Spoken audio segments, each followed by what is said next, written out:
Alongside Miranda Kahn, J.D. Hayworth back with you on America's Forum, and we have some concerning medical news for men. Yeah, according to the American Cancer Society, there will be more than 225,000 new cases of prostate cancer and over 25,000 deaths in 2015. Yet, there are millions of men that die without even knowing they had prostate cancer. With so many studies conducted, it can be a bit confusing for men to determine where, when, how, or even why they might get tested. For more on this health news that all guys can use, we're pleased to welcome in the man who advises us on all our medical needs. He's the deputy health editor at Newsmax, our friend Tate. We should also point out Nick is the co-author of Da Vinci's Baby Boomer Guide. So Nick, prostate cancer is the second most common cancer for men after skin cancer, also the second deadliest.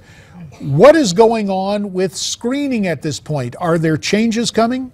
Yeah, there are. In fact, J.D. and Miranda, there has been a raging controversy over PSA, prostate-specific antigen. This is a test that can flag prostate cancer in men, but it's imperfect. In fact, PSA test, an elevated PSA reading can indicate not only that you have cancer, but it might indicate that you have just a simple infection or an enlarged prostate. So a couple years ago, federal health officials recommended that the PSA not be used routinely for men of any age because it is so imperfect.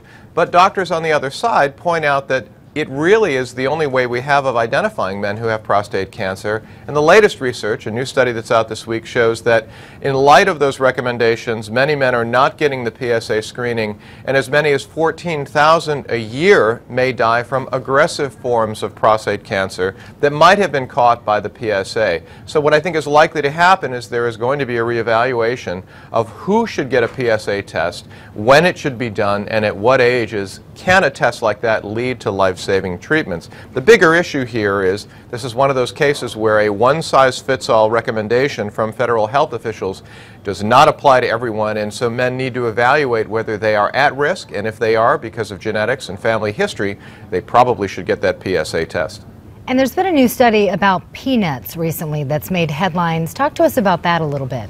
Well, the peanut study is very interesting. For years, doctors and pediatricians have recommended that parents not feed peanuts to their young children under the age of 3 because it might increase the risk that they'll develop peanut allergies. But in fact, what the research shows is that not exposing kids to peanuts at a young age can increase the likelihood that they will develop allergies later. What's happening here is with children, the immune systems are really developing in the first few years of life. That's why we give childhood vaccines to kids at such a young age, because we want to strengthen and build that immune system. And by not exposing kids to things like peanuts early in life may in fact leave their immune systems weaker so that when they're exposed later they have overreactions. And in fact, that may be driving the increase in the peanut allergies that we're seeing across the country. It's such an important story, Nick. We're bringing you back next hour to go more in depth on the peanut allergies. I want to get back in the minute and a half that remains.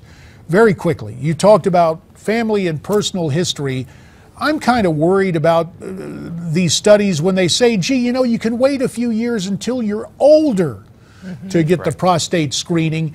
Gosh, some of us worry about state-sponsored triage, or at least rationing medical tests age appropriately. Is there a danger of that with this new policy? About 45 seconds. Well, you know, JD, I think the bottom line is if you are someone whose father, brother, uncle has prostate cancer, you probably want to talk to your doctor early about PSA screening.